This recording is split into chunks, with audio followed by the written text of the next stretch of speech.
नृसिंहकवचं वक्षे प्रह्लादेनोदितं पुरा सर्वारक्षाकरं पुण्यं सर्वोपद्रवनाशनम् सर्वसम्पत्करं चैव स्वर्गमोक्षप्रदायकं ध्यात्वा नृसिंहं देवेशं हेमसिंहासनस्थितम् विव्रतास्यं त्रिनयनं शरदिन्दुसुमप्रभं लक्ष्म्यालिङ्गितवामाङ्गं विभूतिभिरुपाश्रितम् चतुर्भुजं कोमलाङ्गं स्वर्णकुण्डलाशोभितं सरोजशोभितोरस्कं रत्नकेयूरमुद्रितं तप्तकाञ्चन सङ्काशं पीतनिर्मलवाससम् इन्द्रादिसुरमौलिस्थ स्फुरन्माणिक्यदीप्तिभिः विराजित पदद्वन्द्वं शङ्खचक्रादिहेतिभिः गरुत्मता सविनयं स्तूयमानं मुदान्वितं स्वहृत्कमलसंवासं कृत्वा तु कवचं पठे नृसिंहो मे शिरः पातु लोकरक्षात्मसम्भव सर्वगोपीस्तम्भवासः फालं मे रक्षतु ध्वनिं नृसिंहो मे दृशौ पातु सोमसूर्याग्निलोचनः स्मृतिं मे पातु नृहारिर्मुनिवर्यस्तु ते प्रियः नासां मे सिंहानासस्तु मुखं लक्ष्मीमुखप्रियः सर्वविद्याधिपः पातु नृसिंहो रसनां मम वक्त्रं पात्विन्दुवदनः सदा प्रह्लादवन्दितः नृसिंहः पातु मे कण्ठं स्कन्धौ भूभरणान्तकृत् दिव्यास्त्रशोभितभुजो नृसिंहः पातु मे भुजौ करौ मे देववरदो नृसिंहः पातु सर्वतः हृदयं योगिसाध्यश्च निवासं पातु मे हरिः मध्यं पातु हिरण्याक्ष वक्षः कुक्षिविदारणः नाभिं मे पातु नृहरि स्वनाभि ब्रह्मसंस्तुतः ब्रह्माण्डकोटयः कट्यां यस्यासौ पातु मे कटिं गुह्यां मे पातु गुह्यानां मन्त्राणां गुह्यरूपधृक् ऊरो मनोभवः पातु जानुनी नररूपधृक् जङ्घे पातु धराभार हर्ता ये सौनृकेसरी सुरराज्य प्रदः पातु पादौ मे नृहरीश्वरः सहस्रशीर्षा पुरुषः पातु मे सर्वशस्तनुम् महोग्रः पूर्वतः पातु महावीराग्रजोऽग्नितः महाविष्णुर्दक्षिणे तु महाज्वालस्तु नैऋतौ पश्चिमे पातु सर्वेशो दिशि मे सर्वतोमुखः नृसिंहः पातु वायव्यां सौम्यां भूषणविग्रहः ईशान्यां पातु भद्रो मे सर्वमङ्गलदायकः संसारभयदः पातु मृत्युर्मृत्युर्नृकेसरी इदं नृसिंहकवचं प्रह्लादमुखमण्डितं भक्तिमान्यः पठेन्नित्यं सर्वपापैः प्रमुच्यते पुत्रवान् धनवान् लोके दीर्घायुरुपजायते यं यं कामयते कामं तं तं प्राप्नोत्यसंशयम् सर्वत्र जयमाप्नोति सर्वत्र विजयी भवेत् भूम्यन्तरिक्षदेव्यानां ग्रहाणां विनिवारणम् सम्भूत विशापहरणं परं ब्रह्मा राक्षसयक्षाणां दूरोत्सारणकारणम् भूर्जे वा तालपत्रे वा कवचं लिखितं शुभं करमूले धृतं येन सिद्धेयुः कर्मसिद्धयः देवासुरमनुष्येषु स्वमेवाजयं लभेत् एकसन्ध्यं त्रिसन्ध्यं वा यः पठेन्नियतो नरः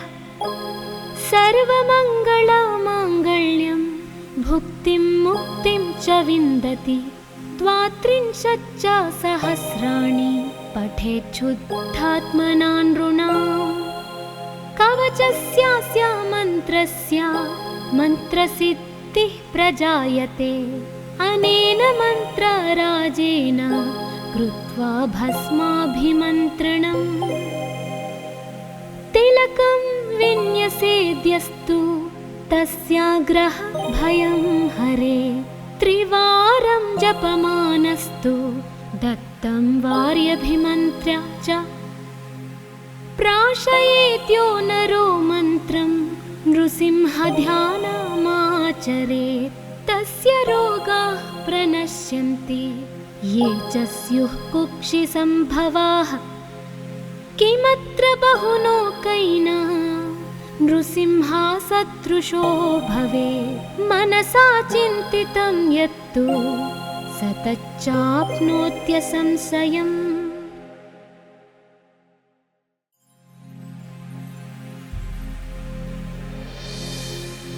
नृसिंहकवचं वक्षे प्रह्लादेनोदितं पुरा सर्वारक्षाकरं पुण्यं सर्वोपद्रवनाशनम् सर्वसम्पत्करं चैव स्वर्गमोक्षप्रदायकं ध्यात्वा नृसिंहं देवेशं हेमसिंहासनस्थितम् विव्रतास्यं त्रिनयनं शरदिन्दुसुमप्रभं लक्ष्म्यालिङ्गितवामाङ्गं विभूतिभिरुपाश्रितं चतुर्भुजं कोमलाङ्गं स्वर्णकुण्डलाशोभितं सरोजशोभितोरस्कं रत्नकेयूरमुद्रितं तप्तकाञ्चन सङ्काशं पीतनिर्मलवाससम् इन्द्रादिसुरमौलिस्थ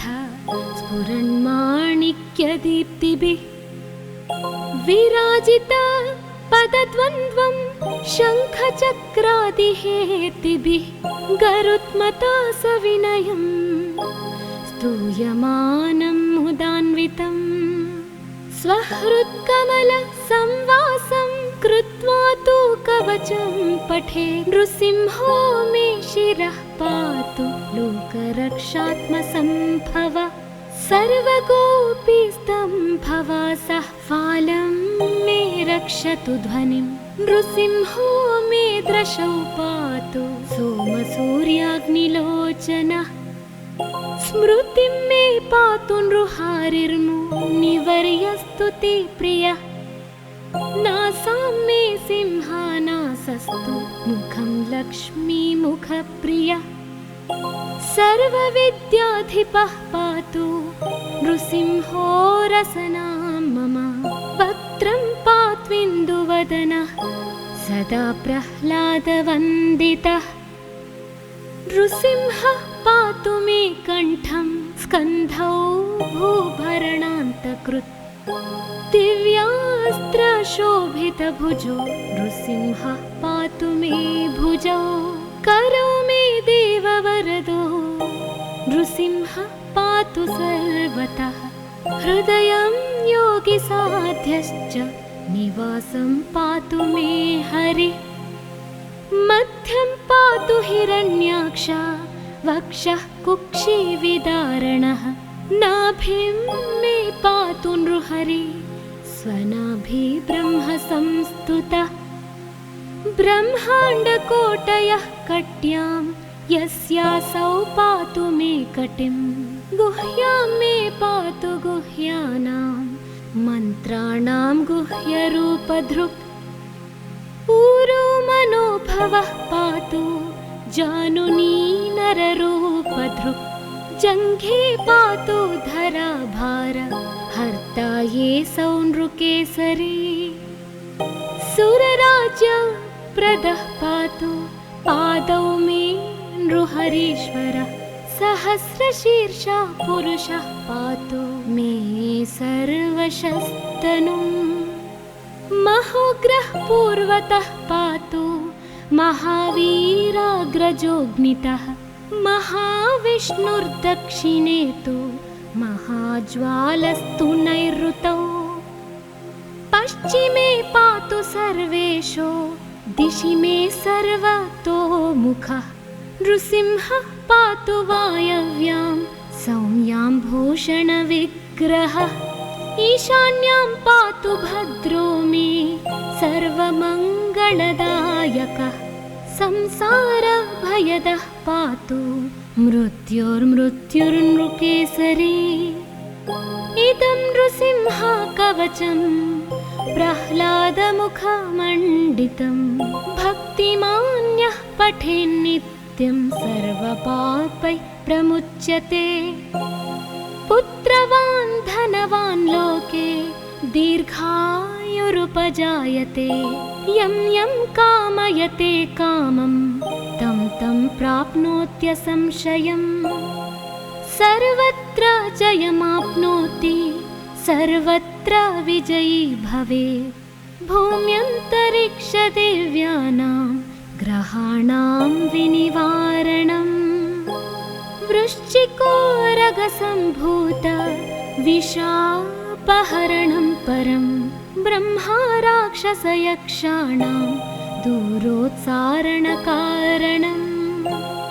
भूर्जे वा तालपत्रे वा कवचं लिखितं शुभं करमूले धृतं येन सिद्धेयुः कर्मसिद्धयः देवासुरमनुष्येषु स्वं स्वमेव जयं लभेत् एकसन्ध्यं त्रिसन्ध्यं वा यः पठेन्नियतो नरः सर्वमङ्गलमाङ्गल्यं भुक्तिं मुक्तिं च विन्दति द्वात्रिंशच्च सहस्राणि पठेच्छुद्धात्मना नृणाम् कवचस्यास्य मन्त्रस्य मन्त्रसिद्धिः प्रजायते अनेन मन्त्रराजेन कृत्वा भस्माभिमन्त्रणम् तिलकं विन्यसेद्यस्तु तस्याग्रह भयं हरे त्रिवारं जपमानस्तु दत्तं वार्यभिमन्त्र्य च प्राशयेत्यो नरो मन्त्रं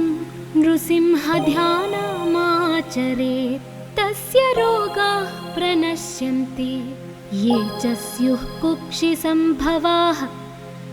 किमत्र बहुलोकैना नृसिंहसदृशो भवेत् मनसा चिन्तितं यत्तु स तच्चाप्नोत्यसंशयम्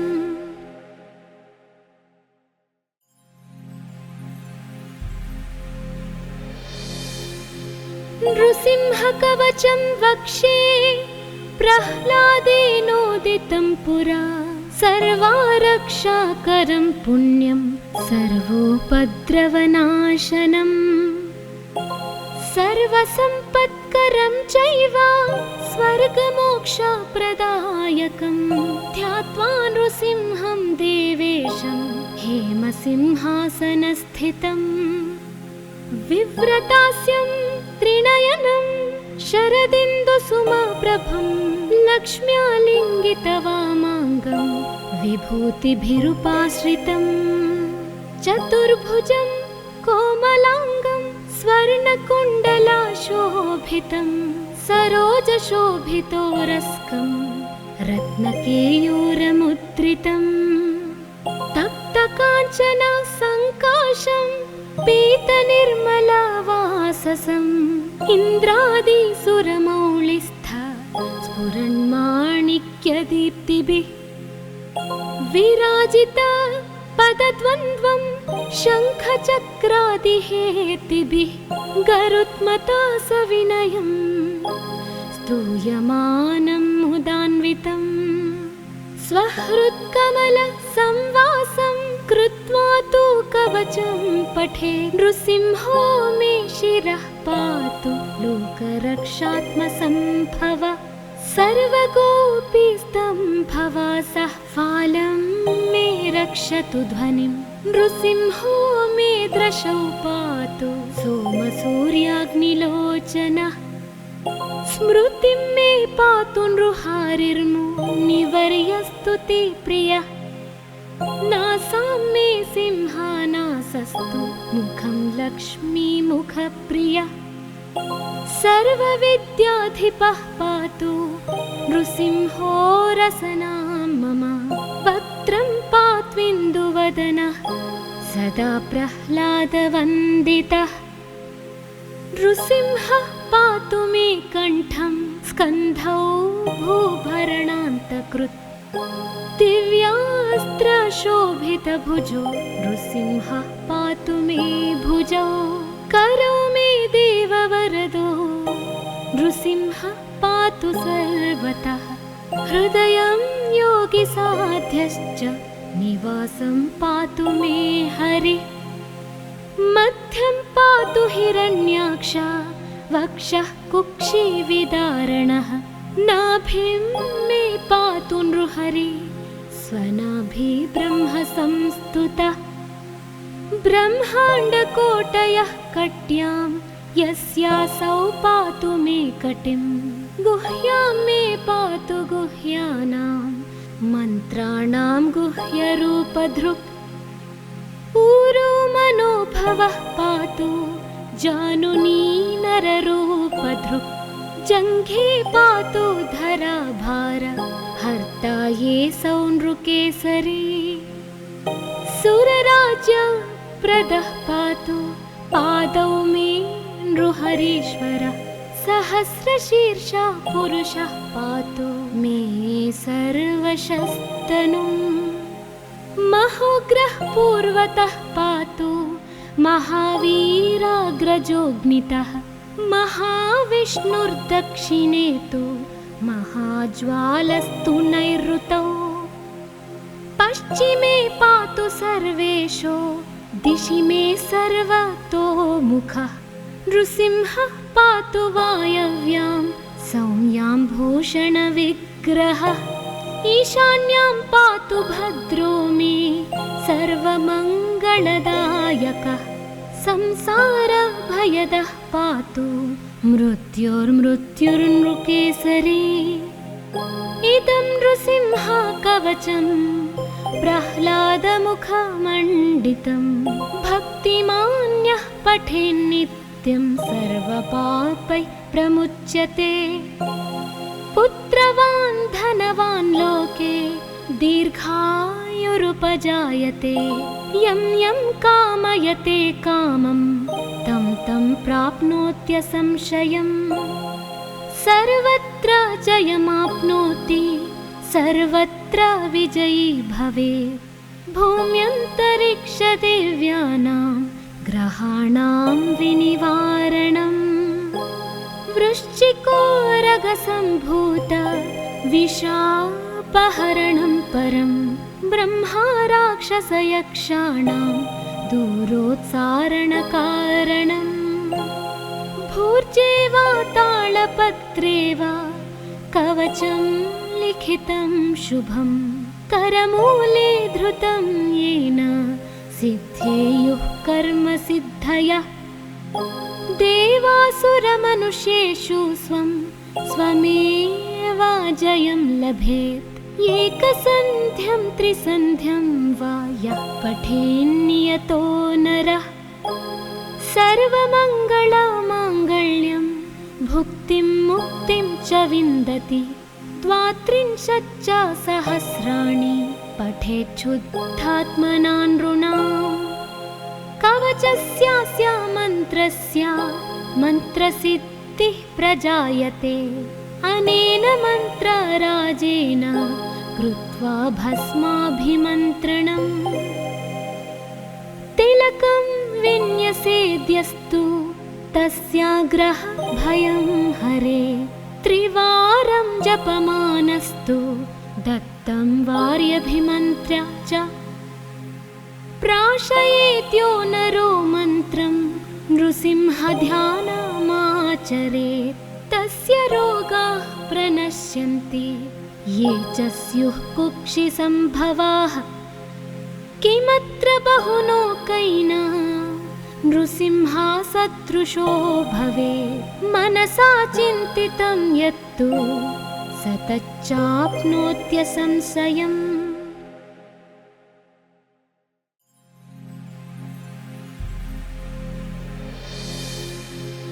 नृसिंहकवचं वक्षे प्रह्लादेनोदितं पुरा सर्वारक्षाकरं पुण्यं सर्वोपद्रवनाशनम् सर्वसम्पत्करं चैव स्वर्गमोक्षप्रदायकं ध्यात्वा नृसिंहं देवेशं हेमसिंहासनस्थितम् विव्रतास्यं त्रिनयनं शरदिन्दुसुमप्रभं लक्ष्म्यालिङ्गितवामाङ्गं विभूतिभिरुपाश्रितम् चतुर्भुजं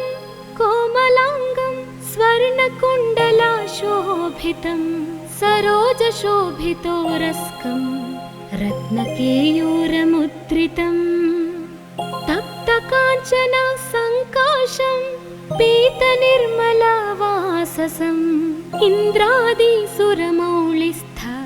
स्फुरन्माणिक्यदीप्तिभिः विराजित पदद्वन्द्वं शङ्खचक्रादिहेतिभिः गरुत्मता सविनयं स्तूयमानं मुदान्वितम् स्वहृत्कमलसंवासं कृत्वा तु कवचं पठे नृसिंहो मे शिरः पातु लोकरक्षात्मसम्भव सर्वगोपीस्तम्भवासः फालं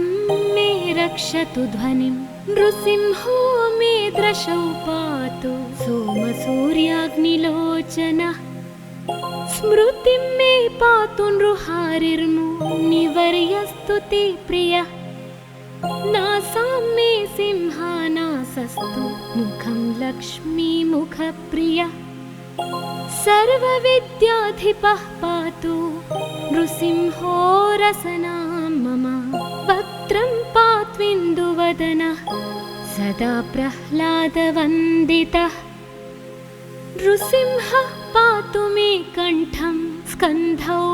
भूभरणान्तकृत् दिव्यास्त्रशोभितभुजो नृसिंहः पातु मे भुजौ करौ मे देववरदो नृसिंहः पातु सर्वतः हृदयं योगिसाध्यश्च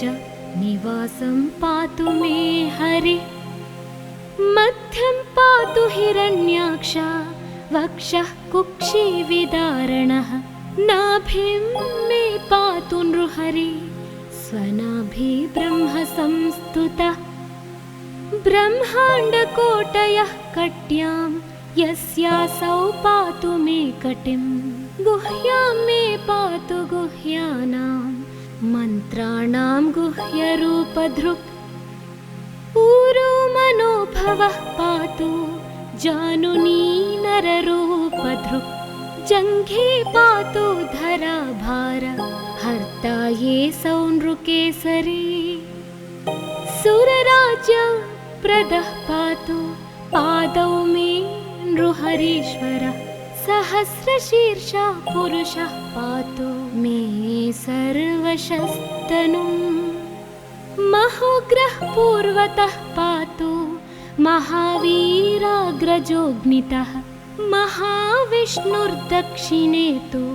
महाज्वालस्तु नैऋतौ पश्चिमे पातु सर्वेषु दिशि मे सर्वतोमुखः नृसिंहः पातु वायव्यां सौम्याम्भूषणविग्रहः ईशान्यां पातु भद्रो मे सर्वमङ्गलदायकः संसारभयदः पातु मृत्योर्मृत्युर्नृकेसरी इदं नृसिंहकवचं प्रह्लादमुखमण्डितं भक्तिमान्यः पठेन्नित्यं सर्वपापैः प्रमुच्यते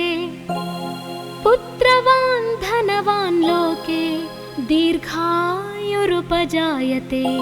यं यं कामयते कामं तं तं प्राप्नोत्यसंशयम्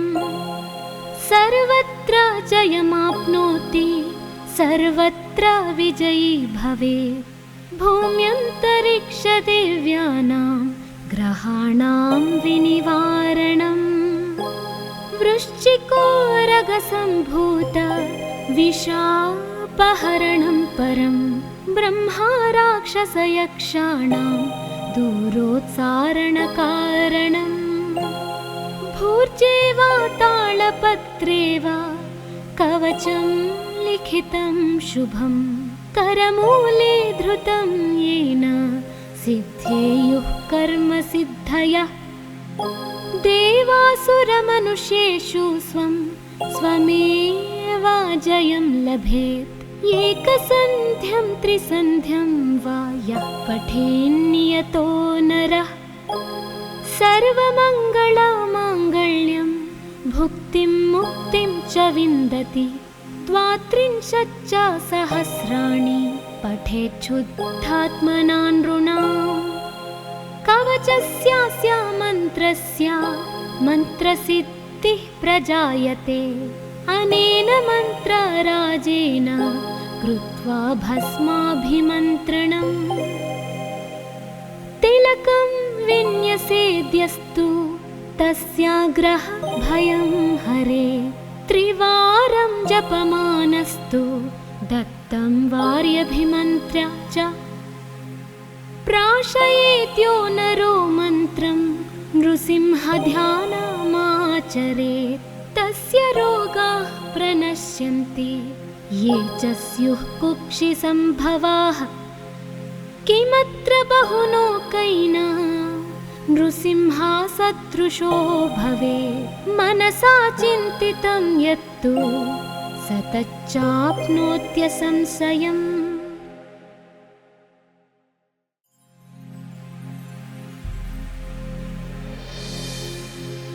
नृसिंहकवचं वक्षे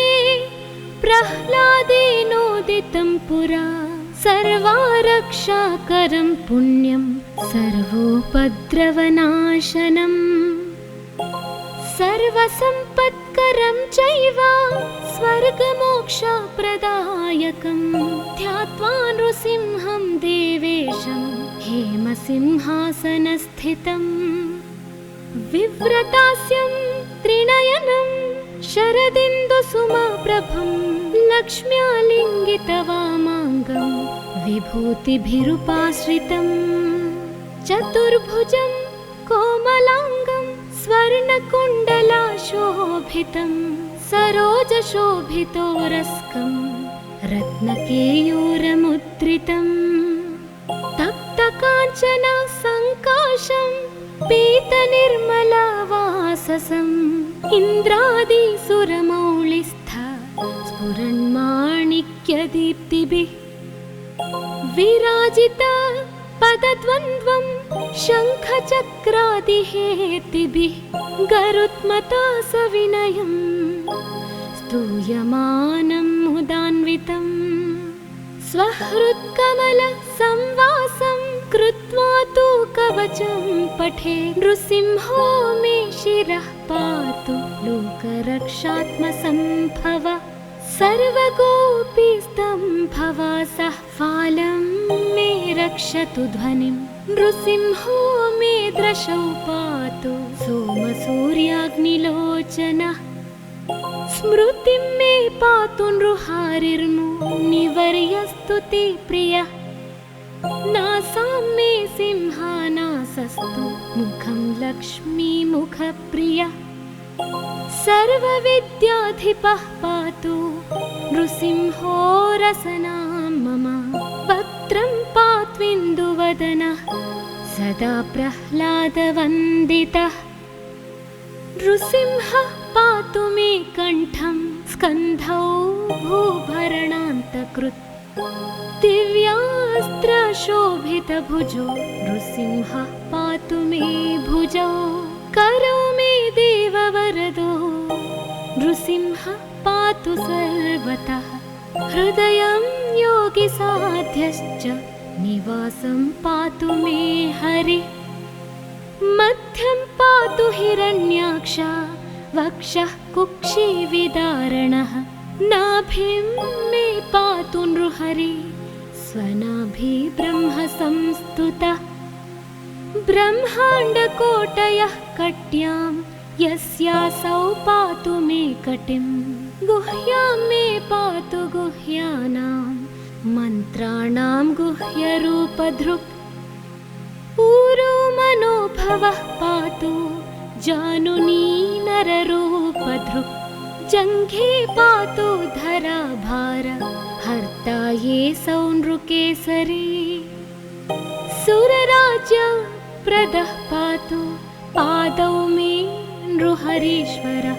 सहस्रशीर्षा पुरुषः पातु मे सर्वशस्तनुम्। महोग्रः पूर्वतः पातु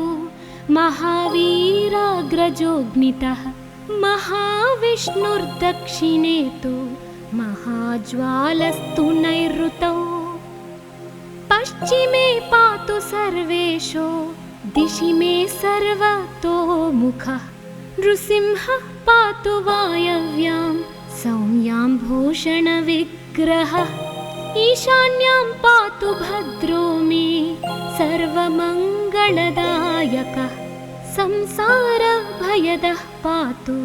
मृत्युर्मृत्युर्नृकेसरी। इदं नृसिंहकवचं प्रह्लादमुखमण्डितं। भक्तिमान्यः पठेन्नित्यं सर्वपापैः प्रमुच्यते। पुत्रवान् धनवान् लोके दीर्घायुरुपजायते। यं यं कामयते कामं तं तं प्राप्नोत्यसंशयम्। सर्वत्र जयमाप्नोति सर्वत्र विजयी भवेत्। भूम्यन्तरिक्षदेव्यानां ग्रहाणां विनिवारणम्। वृश्चिकोरगसम्भूत विषापहरणं परं। ब्रह्मा राक्षसयक्षाणां दूरोत्सारणकारणम्। भूर्जे वा तालपत्रे वा कवचं लिखितं शुभं। करमूले धृतं येन सिद्धेयुः कर्मसिद्धयः। देवासुरमनुष्येषु स्वं स्वमेव जयं लभेत्। एकसन्ध्यं त्रिसन्ध्यं वा यः पठेन्नियतो नरः। सर्वमङ्गलमाङ्गल्यं भुक्तिं मुक्तिं च विन्दति। द्वात्रिंशच्च सहस्राणि पठेच्छुद्धात्मना नृणाम्। कवचस्यास्य मन्त्रस्य मन्त्रसिद्धिः प्रजायते। अनेन मन्त्रराजेन कृत्वा भस्माभिमन्त्रणम्। तिलकं विन्यसेद्यस्तु तस्याग्रह भयं हरे। त्रिवारं जपमानस्तु दत्तं वार्यभिमन्त्र्य च। प्राशयेत्यो नरो मन्त्रं नृसिंहध्यानमाचरेत्। तस्य रोगाः प्रणश्यन्ति ये च स्युः कुक्षिसम्भवाः। किमत्र बहुलोकैना नृसिंहसदृशो भवेत्। मनसा चिन्तितं यत्तु स तच्चाप्नोत्यसंशयम्।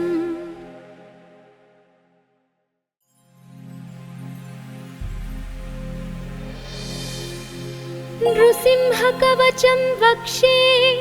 प्रह्लादेनोदितं पुरा सर्वारक्षाकरं पुण्यं सर्वोपद्रवनाशनम् सर्वसम्पत्करं चैव स्वर्गमोक्षप्रदायकं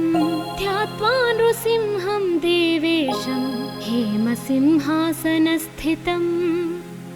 विव्रतास्यं त्रिनयनं शरदिन्दुसुमप्रभं लक्ष्म्यालिङ्गितवामाङ्गं विभूतिभिरुपाश्रितं चतुर्भुजं कोमलाङ्गं स्वर्णकुण्डलाशोभितं सरोजशोभितोरस्कं रत्नकेयूरमुद्रितं तप्तकाञ्चन सङ्काशं पीतनिर्मलवाससम् इन्द्रादिसुरमौलिस्थ स्फुरन्माणिक्यदीप्तिभिः विराजित पदद्वन्द्वं शङ्खचक्रादिहेतिभिः गरुत्मता सविनयं स्तूयमानं मुदान्वितं स्वहृत्कमलसंवासं कृत्वा तु कवचं पठे नृसिंहो मे शिरः पातु लोकरक्षात्मसम्भव सर्वगोपीस्तम्भवासः फालं मे रक्षतु ध्वनिं नृसिंहो मे दृशौ पातु सोमसूर्याग्निलोचनः स्मृतिं मे पातु नृहारिर्मुनिवर्यस्तु ते प्रियः नासां मे सिंहानासस्तु मुखं लक्ष्मीमुखप्रियः सर्वविद्याधिपः पातु नृसिंहो रसनां मम वक्त्रं पात्विन्दुवदनः सदा प्रह्लादवन्दितः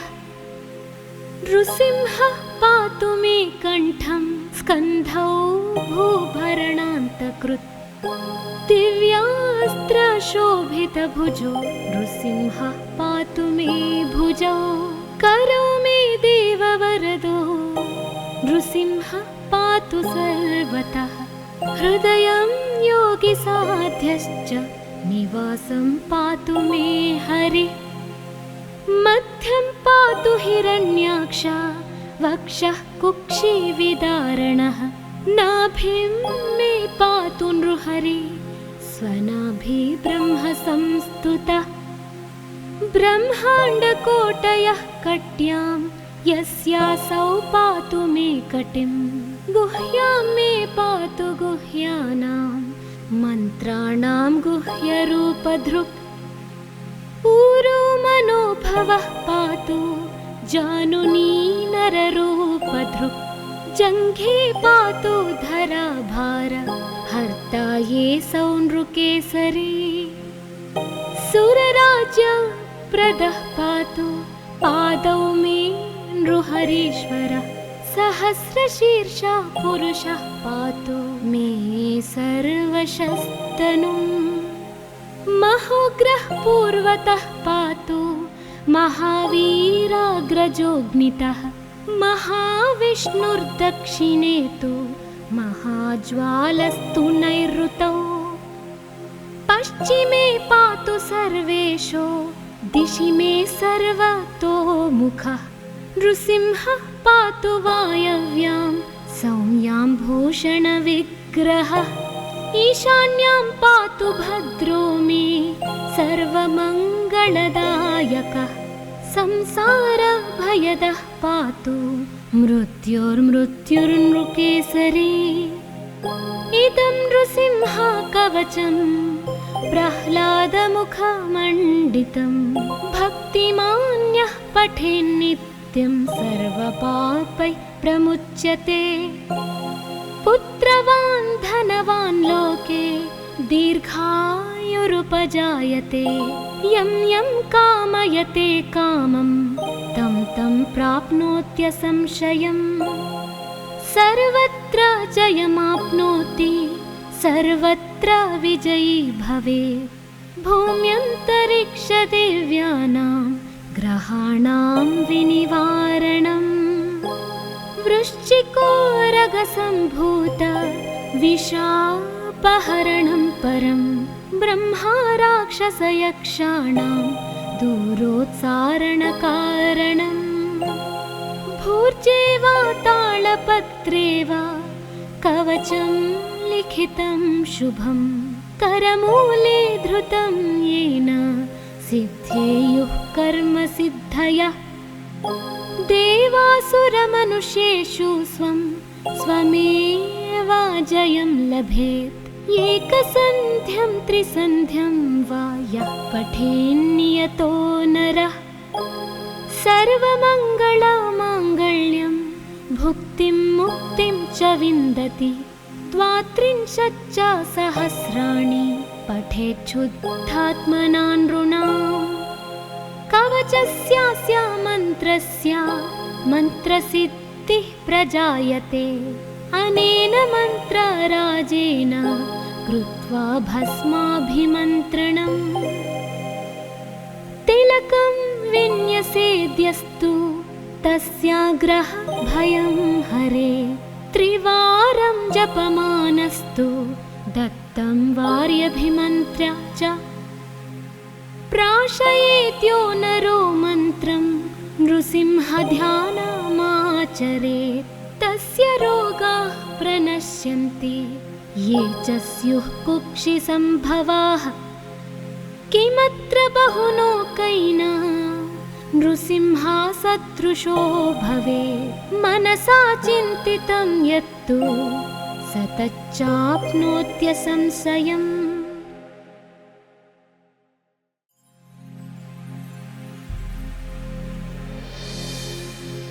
नृसिंहकवचं वक्षे प्रह्लादेनोदितं पुरा सर्वारक्षाकरं पुण्यं सर्वोपद्रवनाशनम् सर्वसम्पत्करं चैव स्वर्गमोक्षप्रदायकं ध्यात्वा नृसिंहं देवेशं हेमसिंहासनस्थितम्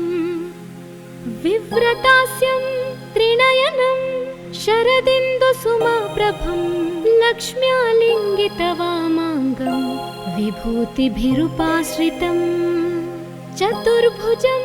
कोमलाङ्गं स्वर्णकुण्डलाशोभितं सरोजशोभितोरस्कं रत्नकेयूरमुद्रितं तप्तकाञ्चन सङ्काशं पीतनिर्मलवाससम् इन्द्रादिसुरमौलिस्थ स्फुरन्माणिक्यदीप्तिभिः विराजित पदद्वन्द्वं शङ्खचक्रादिहेतिभिः गरुत्मता सविनयं स्तूयमानं मुदान्वितं स्वहृत्कमलसंवासं कृत्वा तु कवचं पठे नृसिंहो मे शिरः पातु लोकरक्षात्मसम्भव सर्वगोपीस्तम्भवासः फालं मे रक्षतु ध्वनिं नृसिंहो मे दृशौ पातु सोमसूर्याग्निलोचनः स्मृतिं मे पातु नृहारिर्मुनिवर्यस्तु ते प्रियः नासां मे सिंहानासस्तु मुखं लक्ष्मीमुखप्रियः सर्वविद्याधिपः पातु नृसिंहो रसनां मम वक्त्रं पात्विन्दुवदनः सदा प्रह्लादवन्दितः नृसिंहः पातु मे कण्ठं स्कन्धौ भूभरणान्तकृत् दिव्यास्त्रशोभितभुजो नृसिंहः पातु मे भुजौ करौ मे देववरदो नृसिंहः पातु सर्वतः हृदयं योगिसाध्यश्च निवासं पातु मे हरिः मध्यं पातु हिरण्याक्ष वक्षः कुक्षिविदारणः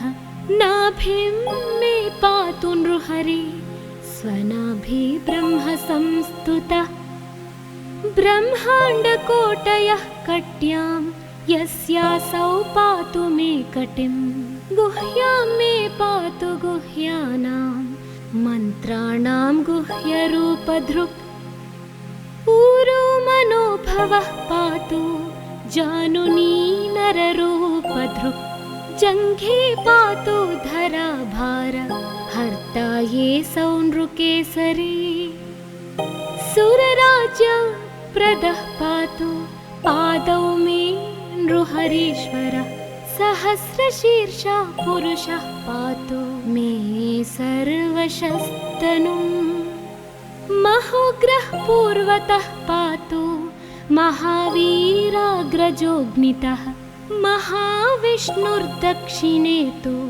महाज्वालस्तु नैऋतौ पश्चिमे पातु सर्वेशो दिशि मे सर्वतोमुखः नृसिंहः पातु वायव्यां सौम्यां भूषणविग्रहः ईशान्यां पातु भद्रो मे सर्वमङ्गलदायकः संसारभयदः पातु मृत्युर्मृत्युर्नृकेसरी इदं नृसिंह कवचं प्रह्लादमुखमण्डितं भक्तिमान्यः पठेन्नित्यं सर्वपापैः प्रमुच्यते पुत्रवान् धनवान् लोके दीर्घायुरुपजायते यं यं कामयते कामं तं तं प्राप्नोत्यसंशयम् सर्वत्र जयमाप्नोति सर्वत्र विजयी भवेत् भूम्यन्तरिक्षदिव्यानां ग्रहाणां विनिवारणम् वृश्चिकोरगसम्भूत विशापहरणं परं ब्रह्मा राक्षसयक्षाणां दूरोत्सारणकारणम् भूर्जे वा तालपत्रे वा कवचं लिखितं शुभं करमूले धृतं येन सिद्धेयुः कर्मसिद्धयः देवासुरमनुष्येषु स्वं स्वमेव जयं लभेत् एकसन्ध्यं त्रिसन्ध्यं वा यः पठेन्नियतो नरः सर्वमङ्गलमाङ्गल्यं भुक्तिं मुक्तिं च विन्दति द्वात्रिंशच्च सहस्राणि पठेच्छुद्धात्मना नृणाम् कवचस्यास्य मन्त्रस्य मन्त्रसिद्धिः प्रजायते अनेन मन्त्रराजेन कृत्वा भस्माभिमन्त्रणम् तिलकं विन्यसेद्यस्तु तस्याग्रह भयं हरे त्रिवारं जपमानस्तु दत्तं वार्यभिमन्त्र्य च प्राशयेत्यो नरो मन्त्रं नृसिंहध्यानमाचरेत् तस्य रोगाः प्रणश्यन्ति ये च स्युः कुक्षिसम्भवाः किमत्र बहुलोकैनः नृसिंहसदृशो भवेत् मनसा चिन्तितं यत्तु स तच्चाप्नोत्यसंशयम्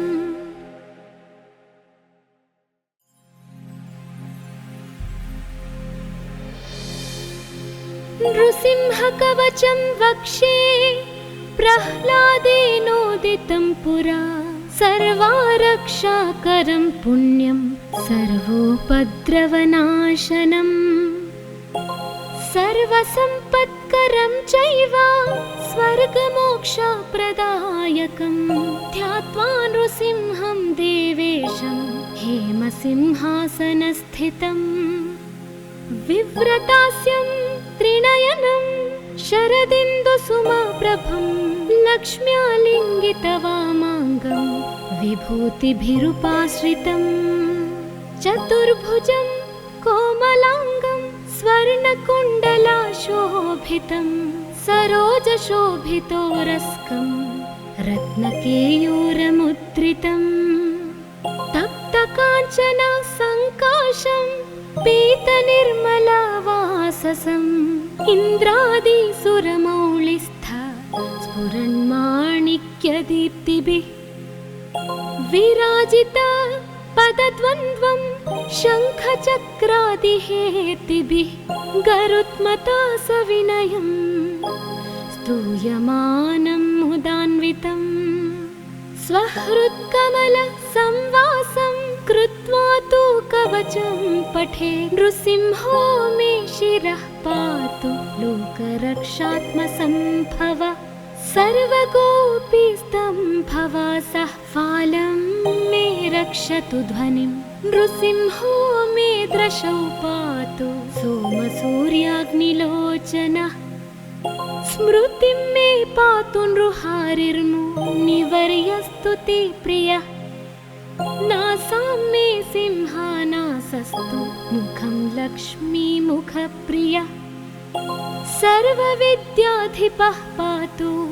नृसिंहो रसनां मम वक्त्रं पात्विन्दुवदनः सदा प्रह्लादवन्दितः नृसिंहः पातु मे कण्ठं स्कन्धौ भूभरणान्तकृत् दिव्यास्त्रशोभितभुजो नृसिंहः पातु मे भुजौ करौ मे देववरदो नृसिंहः पातु सर्वतः हृदयं योगिसाध्यश्च निवासं पातु मे हरिः मध्यं पातु हिरण्याक्ष वक्षः कुक्षिविदारणः नाभिं मे पातु नृहरि स्वनाभि ब्रह्म संस्तुतः ब्रह्माण्डकोटयः कट्यां यस्यासौ पातु मे कटिं गुह्यां मे पातु गुह्यानां मन्त्राणां गुह्यरूपधृक् ऊरो मनोभवः पातु जानुनी नररूपधृक् जङ्घे पातु धराभार हर्ता ये सौनृकेसरी सुरराज्यप्रदः पातु पादौ मे नृहरीश्वरः सहस्रशीर्षः पुरुषः पातु मे सर्वशस्तनुम् महोग्रः पूर्वतः पातु महावीराग्रजोऽग्नितः महाविष्णुर्दक्षिणे तु महाज्वालस्तु नैऋतौ पश्चिमे पातु सर्वेशो दिशि मे सर्वतोमुखः नृसिंहः पातु वायव्यां सौम्यां भूषणविग्रहः ईशान्यां पातु भद्रो मे सर्वमङ्गलदायकः संसारभयदः पातु मृत्युर्मृत्युर्नृकेसरी इदं नृसिंह कवचं प्रह्लादमुखमण्डितं भक्तिमान्यः पठेन्नित्यं सर्वपापैः प्रमुच्यते पुत्रवान् धनवान् लोके दीर्घायुरुपजायते यं यं कामयते कामं तं तं प्राप्नोत्यसंशयम् सर्वत्र जयमाप्नोति सर्वत्र विजयी भवेत् भूम्यन्तरिक्षदेव्यानां ग्रहाणां विनिवारणम् वृश्चिकोरगसम्भूत विशापहरणं परं ब्रह्मा राक्षसयक्षाणां दूरोत्सारणकारणम् भूर्जे वा तालपत्रे वा कवचं लिखितं शुभं करमूले धृतं येन सिद्धेयुः कर्मसिद्धयः देवासुरमनुष्येषु स्वं स्वमेव जयं लभेत् एकसन्ध्यं त्रिसन्ध्यं वा यः पठेन्नियतो नरः सर्वमङ्गलमाङ्गल्यं भुक्तिं मुक्तिं च विन्दति द्वात्रिंशच्च सहस्राणि पठेच्छुद्धात्मना नृणाम् कवचस्यास्य मन्त्रस्य मन्त्रसिद्धिं कीर्तिः प्रजायते। अनेन मन्त्रराजेन कृत्वा भस्माभिमन्त्रणम् तिलकं विन्यसेद्यस्तु तस्याग्रह भयं हरे। त्रिवारं जपमानस्तु दत्तं वार्यभिमन्त्र्य च। प्राशयेत्यो नरो मन्त्रं नृसिंहध्यानमाचरेत्। तस्य रोगाः प्रणश्यन्ति ये च स्युः कुक्षिसम्भवाः। किमत्र बहुलोकैः नृसिंहसदृशो भवेत्। मनसा चिन्तितं यत्तु स तच्चाप्नोत्यसंशयम्।